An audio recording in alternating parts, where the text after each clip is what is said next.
नमस्कार आप सभी को। फिर हाजिर हूँ एक और नए प्रयोग की जानकारी के साथ। आज का जो प्रयोग है शत्रुओं को दंड देने का है। उन्हें कैसे उनके किए की जो है सज़ा दी जाए या उनसे कैसे बदला लिया जाए। कभी कभी शत्रु जो होते हैं ज़्यादा बलवान होते हैं, उनका साधारण लोग कुछ भी बिगाड़ नहीं पाते हैं, ना ही किसी तंत्र विद्या से, ना ही पैसों से, ना ही जिस्मानी ताकत से। हर तरह से वो मजबूर होते हैं और उनके दुश्मन बलवान होने की वजह से हर जगह पे उनको कामयाबी मिलती है। मैं जो आज का जो प्रयोग बताऊंगा वो किसी प्रकार का भी दुश्मन हो आपका, चाहे पैसों से बलवान हो, चाहे वो ताकत से बलवान हो, किसी प्रकार से भी हो, चाहे वो कितना ही बड़ा क्यों ना हो, शारीरिक तौर पे भी कितना बड़ा क्यों ना हो, इस प्रयोग के करने के बाद उसकी नानी याद आ जाएगी। क्योंकि जो उसके साथ होने वाला है उसकी जो सोच से परे है।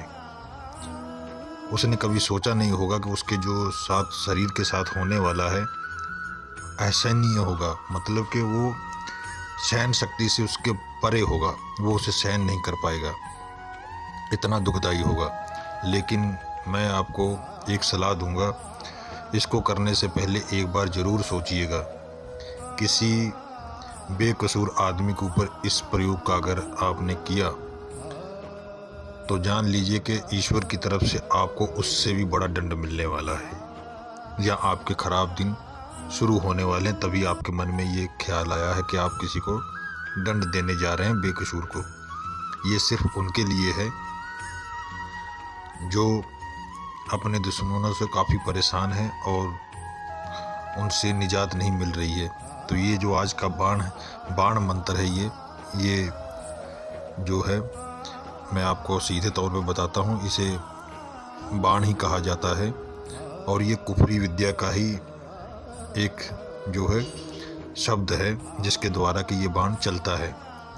लेकिन इस बाण को आप जो है जब छोड़ेंगे और उसको आप वापस लेने की भी ताकत रखते हैं, मैं ये भी आपको बता दूंगा कि इसको वापस कैसे लेना है, आप उसे कैसे मुक्त कर सकते हैं। जो दूसरी विद्याएं हैं उसमें आप बाण छोड़ तो देंगे लेकिन उसे वापस नहीं ले सकते हैं, उसे ठीक नहीं कर सकते हैं। लेकिन इस बाण को आप जब छोड़ेंगे, जब आपका मन करेगा, आप घर बैठे ही उस बाण की शक्ति को शून्य कर सकते हैं और उसको ठीक कर सकते हैं। ये ऐसा है क्योंकि इसकी शक्ति पूरी आपके हाथ में है, आपके कंट्रोल में है।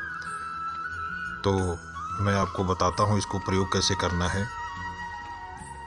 जब भी आपको अपने दुश्मन से बदला लेना है,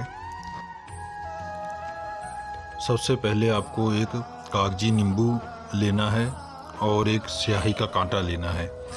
इन दोनों चीज़ों को आपको जो है शनिवार या अमावस के दिन या पूर्णवासी के दिन या मूल नक्षत्र में, इस तरह के दिनों में ही आपको ये सारी चीज़ें करनी है। मैं आपको तरीका बता रहा हूँ इसको करने का। और जिस तरफ स्याही का जो कांटा है उस एक तरफ उसका काला रंग होगा, उसकी नोक होगी काले रंग की और ऊपर जो है काली सफ़ेद धारियाँ बनी होंगी। उस तरफ का जो सिरा है वो उसको आपको आगे की तरफ रखना है और आपको अपने आसपास जो है कहीं पर कुआं, जो सुनसान जगह पर हो या ऐसी जगह पर हो जहाँ पर कोई जल्दी से आता जाता ना हो, या ऐसा कोई तालाब जो जिसके किनारे ऊंचे हों, जहाँ पर आप पैर उसके अंदर नीचे की तरफ उसको लटका सकें, या कुएं में या उस तालाब के ऊपर बैठकर, जैसे उसके किनारे है मिट्टी का ढेर लगा हुआ चारों तरफ और वो गहराई में है तो आप ऊंचाई पर हैं तो पैर आपको नीचे लटकाने। अगर कुआं मिलता है तो उसमें भी आपको पैर नीचे लटकाने हैं और जो है तालाब है वहाँ पर भी ऐसे ही बैठना है आपको। तो करना क्या है, आपको 10 बजे के बाद ही ये काम करना है। अपने शरीर की सुरक्षा कर लें क्योंकि इसमें बाण छोड़ रहे हैं आप, तो आपको शरीर का बंधन करना बहुत ही ज़रूरी है और नहीं तो आपको दिक्कत हो सकती है।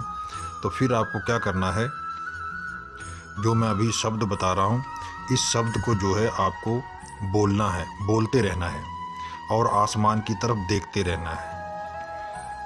तो शब्द मैं अभी पढ़ के बता दूंगा आपको।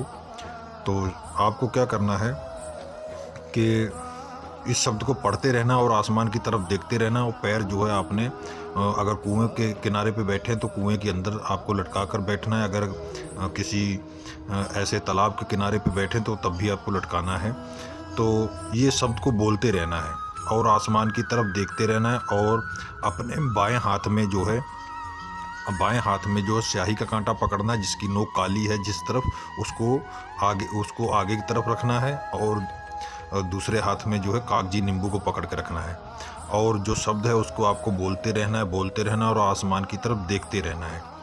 जैसे ही कोई तारा टूटता है, मंत्र बोलना बंद नहीं करना है। जैसे तारा आपको टूटा दिखाई पड़ा, तुरंत आपने जो है उस स्याही के कांटे को उस कागजी नींबू में अंदर आर पार कर देना है, उसी में घुसेड़ देना है, बाहर नहीं निकालना है।